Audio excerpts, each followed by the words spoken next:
வழக்கறிஞர்களை குறிவைத்து விமர்சிப்பது, வழக்கறிஞர்களை குறிவைத்து அசிங்கப்படுத்துவது, இதெல்லாம் இதுவரை தமிழக அரசியல் காணாத அசிங்கம்.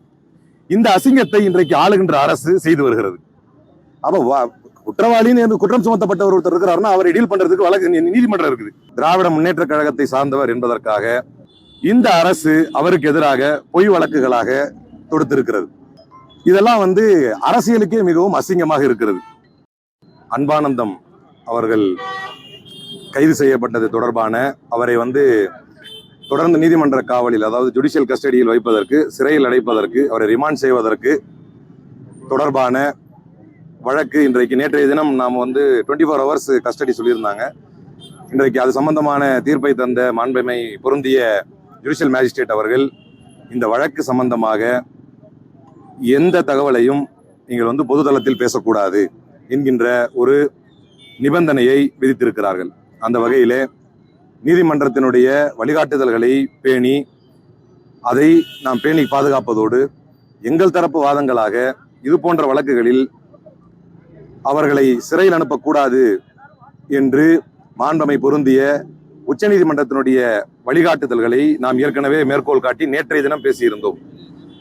நீதிமன்றத்தினுடைய வழிகாட்டுதலின்படி இந்த வழக்கு சம்பந்தமாக என்ன நடந்தது என்பதை நாம் தெரிவித்துக் கொள்ள விரும்பாவிட்டாலும், ஒருவர் குறிப்பிட்ட கட்சி திராவிட முன்னேற்ற கழகத்தை சார்ந்தவர் என்பதற்காக கர்நாடகாவிலே, பெங்களூரிலே, கர்நாடகாவிலே 2 இடங்களிலே அவர் வெடிகுண்டு மிரட்டல் விடுத்தார் என்பதையெல்லாம் இந்த அரசு அவருக்கு எதிராக பொய் வழக்குகளாக தொடுத்திருக்கிறது. அதுவும் மரியாதைக்குரிய முன்னாள் முதலமைச்சர், எங்களுடைய மக்கள் முதல்வர் அவர்களுடைய மனைவியின் பெயரில் ஒரு பொய்யான ஒரு ஐடியா கிரியேட் பண்ணி, இதெல்லாம் அரசியலுக்கே மிகவும் அசிங்கமாக இருக்கிறது. அரசியலுக்கு அப்பாற்பட்டு எவ்வளவோ விரோதங்கள் இருந்தாலும் ஒருவருடைய கருத்தை நீங்கள் அதை கருத்தியல் ரீதியாக எதிர்கொள்ள முடியவில்லை என்றால் சட்டம் இருக்கிறது.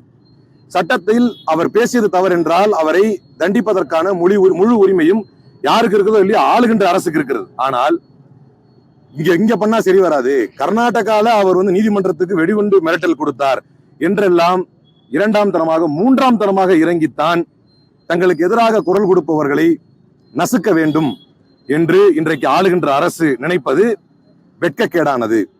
அவர்களுக்கு ஆதரவாக ஆஜராகக்கூடிய வழக்கறிஞர்களை, இன்றைக்கு இந்த வழக்கில் மரியாதைக்குரிய வழக்கறிஞர் சரண்யா அவர்களும் இங்கு இருக்கக்கூடிய வழக்கறிஞர் ஷோயப் அவர்களும் இதில் மிக பெரிய சட்ட போராட்டங்களிலே பங்கெடுத்தார்கள்.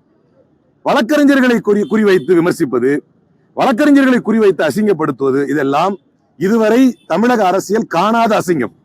இந்த அசிங்கத்தை இன்றைக்கு ஆளுகின்ற அரசு செய்து வருகிறது. அப்ப குற்றவாளின்னு குற்றம் சுமத்தப்பட்டவர் ஒருத்தர் இருக்கிறாருன்னா அவரை டீல் பண்றதுக்கு வழக்கு நீதிமன்றம் இருக்குது.